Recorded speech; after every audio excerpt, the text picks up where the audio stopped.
पूरा सब कुछ आपको क्लीन करना पड़ता है। मतलब কোনটা পছন্দ হয়েছে? কোনটা নেবে? এইটা? আচ্ছা, এইটা।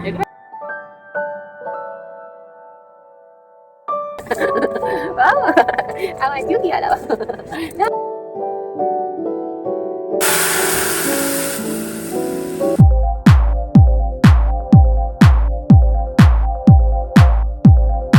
तो लास्ट व्लॉग में मैंने शेयर किया था कि हम लोग नर्सरी गए थे। हमारे घर के पास वाला ही नर्सरी जो है शॉप, वहाँ पे गए थे बिकॉज़ हमारे घर के जितने भी प्लांट्स थे वो ख़राब हो चुके थे। तो वहाँ से ना मैं ये हिबिस्कस फ्लावर का प्लांट लेके आई थी और ये देखिए 2-3 दिन में ही इसमें फूल आने लगा है। कितना सुंदर लग रहा है ना, बहुत ही प्यारा लग रहा है। मुझे ऐसे देख के ना इतनी खुशी हुई क्या बताऊँ। तो hey guys, good morning, welcome back to my channel. तो कुछ दिनों से ना मेरी तबीयत बहुत ज़्यादा ख़राब जा रही थी। आज बुखार, कल कुछ ना कुछ और बैक पेन तो है। वैसे सी सेक्शन डिलीवरी अगर आपकी है तो बैक पेन ये बहुत ज़्यादा कॉमन होता है, जिसके लिए मैंने स्टार्ट की है कुछ हेल्दी रूटीन। करती हूँ थोड़ा सा एक्सरसाइज करने से मुझे क्या होता है, बहुत ज़्यादा हेल्प मिलती है बैक पेन के लिए। आफ्टर दैट मैं लेती हूँ शावर, और इससे क्या होता है ना, सुबह सुबह अगर आप शावर ले लेते हो तो मुझे हेल्प मिलती है कि बेटा उठने से पहले अगर मैं शावर ले लेती हूँ तो उसके उठने के बाद मैं पूरा टाइम उसके लिए निकाल पाती हूँ। नहीं तो क्या होता है, सब कुछ बहुत ज़्यादा हौच पौच हो जाता है। और मॉर्निंग में तो हस्बैंड को भी ऑफिस जाना है, ब्रेकफास्ट बनाना है, बेटे को भी उसको भी फ्रेशन अप करना है, रेडी करना है, खिलाना है, तो बहुत ज़्यादा मेसी हो जाता है। तो मैं सुबह उठ के, मेरा ये रूटीन हो गया है, सुबह उठ के मैं थोड़ा सा एक्सरसाइज वगैरह करके फिर नहा लेती हूँ, जिससे मुझे बहुत ज़्यादा फ्रेशनेस फील होती है। आफ्टर दैट मैं बेटी को उठा देती हूँ। कभी कभार ना हस्बैंड भी हेल्प कर देते हैं मेरी, मतलब बेटे को फ्रेशन अप कर देते हैं, तो उससे मुझे बहुत ज़्यादा हेल्प मिलती है और बेटे को ब्रेकफास्ट मैं कराती हूँ। कुछ दिन पहले ना यहाँ पे उगाड़ी था, मतलब कर्नाटका का जो नया साल है वही उत्सव था उन लोगों का। तो हमारी जो नेबर दीदी थी उन्होंने मुझे प्लेट्स में कुछ स्वीट्स वगैरह, प्रसाद वगैरह दिया था। तो बाय द वे वो बहुत ज़्यादा टेस्टी था। और अभी क्या है कि मुझे वो प्लेट रिटर्न करना है। तो हम लोगों में ऐसे रिवाज है कि खाली प्लेट रिटर्न नहीं करते। तो आज मैं सोच रही हूँ कि कुछ ऐसा बनाऊँ ताकि उनको प्लेट में दे सके। जैसे कि आज मुझे प्लेट्स रिटर्न करना है तो आज कुछ स्पेशल बनाऊंगी ब्रेकफास्ट में, और ब्रेकफास्ट भी होगा। वैसे हस्बैंड भी आज घर पे ही है तो उन लोगों का ब्रेकफास्ट भी हो जाएगा और दीदी को मैं प्लेट्स भी रिटर्न कर दूँगी। तो आज मैं बना रही हूँ सिंपल और इजी तरीके से शिमुई, हम बोलते हैं शिमुई की खीर। तो ये ना बहुत इजी से बन जाती है और बहुत जल्दी जल्दी भी बन जाती है। तो इसे ना आप अपने बच्चे को भी खिला सकते हो, आपका जो टोडलर है उसे खिला सकते हो। अगर आप बच्चे को थोड़ा बहुत काऊ मिल्क वगैरह देते हो तो इसे ज़रूर खिला सकते हो। बहुत ईजी तरीके से मैंने यहाँ पे बनाया है। सिंपली जो शिमुई और शावई जो होता है उससे थोड़ा सा घी में फ्राई कर लूँगी और उसके बाद मिला दूँगी थोड़ा सा काऊ मिल्क, और साथ में मैंने थोड़ा सा ड्राई फ्रूट ऐड किया है और थोड़ा सा इलायची और थोड़ा सा चीनी यूज़ किया है। और उसके साथ में यहाँ पे बना रही हूँ एकदम फुली फुली गर्मा गर्म पूड़ियाँ। तो मतलब शिमुई का पायस हो, साथ में पूड़ियाँ भी मिल जाए तो बहुत अच्छा होता है। तो इसके लिए मैंने यहाँ पे ये बनाया है। तो एक्चुअली ना मैं ये नहीं खा रही हूँ बिकॉज़ मैं थोड़ा सा अभी डाइट मेंटेन कर रही हूँ। तो ये सिर्फ दीदी के लिए बनाया था और हस्बैंड के लिए भी और बेटे के लिए, और बेटे के लिए मैंने कोई भी शुगर ऐड नहीं की है। धीरे से बात कर रही हूँ। एक्चुअली बेटा अभी भी सो रहा है, मतलब अभी भी उठा नहीं है। तो जैसे कि हम लोगों का पहला बैसाख आ रहा है, बंगाली न्यू ईयर जिसको बोलते हैं। तो उस दिन ना उसकी तैयारी ना हमें कुछ दिन पहले से ही शुरू करनी पड़ती है। मतलब घर की पूरा साफ़ सफाई करनी पड़ती है, पूरा फुल क्लीन जो बोलते हैं ना, डीप क्लीन, वैसा करना पड़ता है। एकदम पर्दे वगैरह जितने हैं या फिर सोफ़ा कवर बोल दीजिए, बेडशीट बोल दीजिए, पूरा सब कुछ आपको क्लीन करना पड़ता है। मतलब ऐसे बोला जाता है पूरा साल का जो गंदगी है उस दिन निकल जाता है। तो उसके लिए हमें कम से कम 1 वीक पहले से ही प्रिपरेशन करना पड़ता है, झाड़ा झाड़ी ऐसा सब कुछ करना पड़ता है। तो आज मैं शुरू कर रही हूँ वो। तो आज का दिन पूरा एकदम बहुत ज़्यादा हैट्रिक होने वाला है। मतलब पूरा साफ़ सफाई करूँगी, पर्दे वगैरह धुलने के लिए डालूँगी। वैसे मतलब आप एक कमेंट बॉक्स में ज़रूर बताइएगा क्या आप पर्दे वगैरह जो है वो वॉशिंग मशीन में डालते हो कि नहीं। मैं ना पहले पहले वॉशिंग मशीन में डाल देती थी, तो मुझे ऐसा लगता था कि कपड़े का जो मतलब वॉशिंग मशीन में ना कपड़ा पर्दे का कपड़ा एकदम ना ख़राब हो जाता है। तो जिसके लिए मैं अभी पर्दे वगैरह जो है वो हाथ से ही क्लीन करती हूँ। तो वो भी मतलब बहुत ज़्यादा एक हैट्रिक है मैं बोलूँगी, बिकॉज़ इतने सारे पर्दे आप हाथ से धो तो प्रॉब्लम हो जाती है, लेकिन क्या करें, करना तो पड़ेगा। तो चलिए शुरू हो जाती हूँ काम में। तो एक्चुअली ना मुझे डस्ट एलर्जी है, जिसके लिए मैं जब भी झाड़ पोंछ ऐसे करती हूँ ना, तो मैं ऐसे नोज़ और फेस पे ऐसे कवर कर देती हूँ, नहीं तो मुझे ना बहुत ज़्यादा प्रॉब्लम होती है। और जैसे कि हम लोगों का ये नया साल होता है, तो जिस पे हमें डीप क्लीनिंग करना पड़ता है, तो बहुत ज़्यादा मतलब धूल उड़ती है। आप देखना घर पे जितना भी आप सफाई करो, जितना भी आप क्लीन रखने की कोशिश करो, ये मतलब डस्ट वगैरह आ ही जाते हैं। वैसे मेरे इस घर पे ना धूल बहुत ज़्यादा ही उड़ती है, बिकॉज़ पास में ही कंस्ट्रक्शन का काम वगैरह होता रहता है, तो जिसके लिए धूल बहुत ज़्यादा ही उड़ती है। तो मेरे मायके में ना मकड़ी का जो जाला है वो बहुत ज़्यादा ही होता है। पता नहीं क्यों उस साइड में आसाम के साइड में मकड़ी का जाला मतलब हर घर में आपको मिल ही जाएगा, और इस साइड में धूल।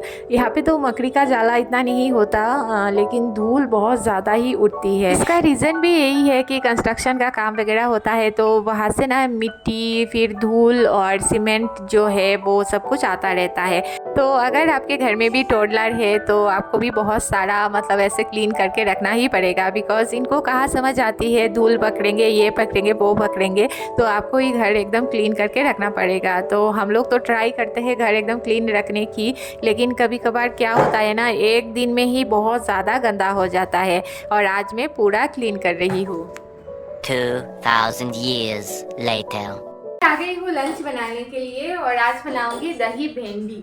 एक्चुअली एक फेमस यूट्यूबर है जो स्टॉक पे भी आई थी, तो उसने एक रेसिपी शेयर की थी दही भेंडी। तो बहुत बार मैंने खाया है, बहुत ज़्यादा टेस्टी बनती है। तो चलिए आज मैं आपके साथ दही भेंडी की रेसिपी शेयर करती हूँ। तो दही बंडी बनाना बहुत ही ज़्यादा आसान होता है और खाने में बहुत ज़्यादा टेस्टी बनता है। तो आपको कढ़ाई पे सिंपली ऑयल डालना है, फिर थोड़ा सा कलौंजी का फ़ोड़न लगाना है, और यहाँ पे आप जीरा अजवाइन भी यूज़ कर सकते हो कलौंजी के जगह। और फिर भिंडी को देके थोड़ा सा हल्दी और नमक के साथ इसे अच्छे से फ्राई कर लेना है, और फिर थोड़ा सा ढक के दे सकते हो। इससे क्या होता है ना, भिंडी बहुत ज़्यादा सॉफ्ट हो जाती है। गैस को ना आप मीडियम आंच पे ही रखिए, और करीबन 5 से 10 मिनट के अंदर ये पक जाएगा। तो इसे आप अच्छे से देख लीजिए पका है कि नहीं, और उसके बाद आपको मिलाना है इस पे खट्टी वाली दही। घर पे बनाई हुई दही भी आप ऐड कर सकते हो, या फिर बाज़ार से मिली हुई दही भी ऐड कर सकते हो, और इसे ना आप अपने बच्चे को भी खिला सकते हो। बहुत ही ज़्यादा टेस्टी बनती है ये, और इसे आप रोटी, पूरी, पराठा या फिर राइस के साथ भी ले सकते हो। बहुत ज़्यादा अच्छी बनती है और टेस्टी भी बनती है। और सबसे मज़ेदार ये है कि बहुत ज़्यादा जल्दी ये बन जाती है। तो आज का लंच तो हो गया, और उसके बाद मैं अभी बेटे को खिला रही हूँ। वैसे बेटे को खिलाना कभी कभार बहुत ज़्यादा मुश्किल हो जाता है, और कभी कभार आसान भी हो जाता है। वैसे डिपेंड करता है बेटे की तबीयत के ऊपर। जब उसकी तबीयत ठीक नहीं होती, उसे सर्दी होती है, बुखार होता है, तो खाने में बहुत ज़्यादा प्रॉब्लम करता है, नहीं तो वो खा लेता है। और इस साइड देखिए मेरी लंच थाली। आज मैंने लंच पे है राइस, दाल, फिर एक छोटा सा ऑमलेट, और फिर सलाद के साथ आज मैंने गाजर लिया है, बिकॉज़ घर पे खीरा नहीं है। वैसे मुझे ना खीरा बहुत ज़्यादा पसंद है सलाद पे। तो मेरी जो डॉक्टर है ना, वो हमेशा बोलती है कि खाने पे जो भी हम खाए उस पर प्रोटीन होना चाहिए। तो आजकल तो मैं थोड़ा सा हेल्दी खाने की कोशिश कर रही हूँ, तो जिसके लिए मैं सब में प्रोटीन ढूंढती रहती हूँ। मतलब कुछ भी खाने में जो भी है उस पर प्रोटीन होना ज़रूरी है, और एक हेल्दी रूटीन मेंटेन कर रही हूँ। तो आफ्टर लंच हम लोग थोड़ा सा थक गए थे, मतलब मैं और बेटा सो गए थे थोड़ा सा, और उसके बाद अभी 5 बज रहा है और हम लोग उठ गए हैं, और थोड़ा सा बेल्कनी पे बैठे हुए हैं। और यहाँ पे ना मैं बेटे का थोड़ा सा हेयर स्टाइल करके दे रही हूँ। एक्चुअली बेटे का जल्द ही मुंडन हो जाएगा, तो मैं बहुत ज़्यादा मिस करूँगी उसके ये लंबे लंबे बाल। मुझे ना बहुत पसंद है उसके हेयर पे बहुत अच्छे से हेयर स्टाइल करने का, लेकिन मुझे जब भी मतलब मतलब ये फील होता है कि नेक्स्ट मंथ तो बेटे का मुंडन हो जाएगा। तो इससे ना मुझे बहुत ज़्यादा मतलब दुख होता है कि नहीं अभी नहीं रहने दो थोड़ा सा, मतलब वैसे ही। तो आई थिंक सभी मम्मीज़ को ऐसा हो रहा होगा जिनका भी बेबीज़ का मुंडन आ रहा है पास में। बाय द वे मेरा बेटा पीछे से बहुत ज़्यादा ही नॉइज़ कर रहा है, तो प्लीज़ उसे आप इग्नोर कर दीजिए। अगर आप टोडलर की मम्मी हैं तो आप इसे बहुत ज़्यादा ही समझ पाओगे। तो मेरा बेटा भी ऐसा ही है, थोड़ा बहुत परेशान करता है। तो इवनिंग को हम थोड़ा सा निकल गए हमारे हॉस्पिटल के लिए। Cloud9 वाइटफील्ड वाला जो हॉस्पिटल है वहाँ पे मैं जाती थी, मेरी डॉक्टर गायनोकोलॉजिस्ट वहाँ पे ही थी। तो एक्चुअली जैसे मैंने बताया था मुझे आफ्टर डिलीवरी अभी कुछ प्रॉब्लम हो रही है, जिसके लिए मैं डॉक्टर विज़िट के लिए गई थी। तो वहाँ से हमने सोचा कि कुछ देर वहाँ पे जाके अगर जल्दी हो जाएगा तो हम जाएंगे वहाँ का जो पास पे ही नेक्सस मॉल है, नेक्सस शांति निकेतन मॉल, वहाँ पे जाएंगे बिकॉज हमें थोड़ा सा कपड़े वगैरह ख़रीदने थे हमारे जो नया साल आ रहा है उसके लिए। तो उसके बाद हम चले गए थे शॉपिंग के लिए, मॉल चले गए थे। और क्या बताऊँ, हमारा जो नया साल का शॉपिंग वगैरह है वो बहुत दिनों से स्टार्ट हो गया है, मैंने ऑलरेडी शेयर किया है। तो कुछ कपड़े मैंने ऑनलाइन से भी दिया है जो अभी तक आए नहीं है, जिसके लिए मैंने सोचा कि थोड़ा बहुत मॉल से शॉपिंग कर लूँ। एटलीस्ट जिस दिन नया साल मतलब फर्स्ट बैसाखी का फर्स्ट मंथ होगा, नया साल होगा, उस दिन तो मैं पहन पाऊँगी। तो यहाँ पे देखिए कुछ कपड़े ख़रीदे और यहाँ से कुछ फेस मास्क जो होता है वो भी मैंने लिया है। एक्चुअली मैं पहली बार इसे ट्राई करूँगी। और उसके बाद बेटा चला गया थोड़ा सा गेम जोन में। ये बहुत ज़्यादा कॉमन है आजकल, मतलब हम जब भी मॉल जाते हैं तो बेटा थोड़ा बहुत गेम जोन जाना पसंद करता है और हम भी लेके जाते हैं क्योंकि वो खुश हो जाता है। और उसके बाद हम चले आए यहाँ पे फूड कोर्ट पे, बहुत ज़्यादा ही मतलब नॉर्मल है। और वहाँ पे जाके बेटे को थोड़ा सा, एक्चुअली मैं बेटे के लिए खाना लेके ही गई थी, तो उसको मैंने वहाँ पे थोड़ा सा खाना बना खिला दिया। और हमने ये बड़ा वाला जो पूरी है वो लिया था खाने के लिए। एक्चुअली मैं ये पहली बार ट्राई कर रही हूँ। 2000 years later. वो घर वापस आ गई हूँ और बेटा बहुत ज़्यादा टायर्ड हो चुका था तो वो सो गया है। और उसे तो मैंने मॉल पे ही खाना खिला दिया है। और इस साइड आप देख लीजिए कुछ कपड़ों के कलेक्शन। एक्चुअली ये कपड़े मैं घर पे पहनने के लिए ही 2 टी शर्ट ली थी। मैंने एक जीन्स भी लिया है और बेटे के लिए और एक टी शर्ट भी ली है। तो बेटे का कपड़ा तो लास्ट संडे को हमने ख़रीद लिया था। एक्चुअली क्या होता है ना, हमें नए साल के दिन क्या होता है, हमारे जो रिलेटिव्स है वो लोग मतलब पैसे वगैरह देते हैं कपड़े ख़रीदने के लिए। तो मेरी मम्मी जो है मतलब चिक्कू के जो नानी है और उसकी मासी है, तो उन लोगों ने मुझे, बिकॉज़ मैं दूर रहती हूँ, तो उन लोगों ने मुझे पैसे दिए हैं कि उसके लिए कुछ कपड़े और मेरे लिए कुछ कपड़े ख़रीद लो। तो जिसके लिए मैंने ये कपड़े ख़रीदे हैं। और यहाँ पे मैंने कुछ शॉर्ट्स और पजामास लिया है घर पे पहनने के लिए। तो बेसिकली यहाँ पे ज़्यादातर घर पे पहनने के लिए ही लिया है, बिकॉज़ अभी समर आने वाला है और समर पे तो मतलब समर पे तो ड्रेसेस चाहिए ही होता है। तो मेरे कुछ कुर्तीज़ भी ऑर्डर की है जो अभी आने वाली है, ऑनलाइन पे है। और इस साइड देख लीजिए बेटे के लिए कुछ ख़रीदे थे, लास्ट वीकेंड को ख़रीदा था तो मेरा दिखाना नहीं हुआ। तो पेंटालून से कुछ टी शर्ट, कुछ कॉट सेट और कुछ पैंट्स, फिर ट्राउज़र्स वगैरह मैंने लिया था।